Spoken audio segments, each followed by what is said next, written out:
যা সাউন্ড যাইব না, এই করণ যাইব না, সেই করণ যাইব না, এগুলো বাদ দেন। সেরেক সেরেক সেরেক সেরেক, ঠিক আছে? এই দেশ হলো অলিয়া উলিয়ার দেশ।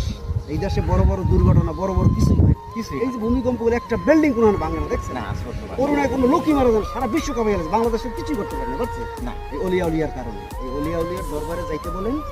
আর খালি কয় ভণ্ড পীর, ভণ্ড অলি। ভাই ভণ্ড আছে, কিন্তু হক্কানি পীর নাই। আছে, আছে না? আছে।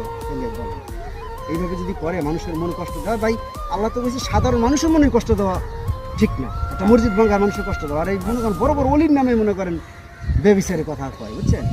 বলেন যে আল্লাহর অলির দরবারে দিয়ে তওবা করে কান্দাকাটি করতে, এবং নবী, তারপরে মাওলা শেরে খোদা মাওলা আলী, তারপরে মনে করেন হাসান হোসেনকে দোহাই দিয়ে কান্দাকাটি করুক, বৃষ্টি না আসে।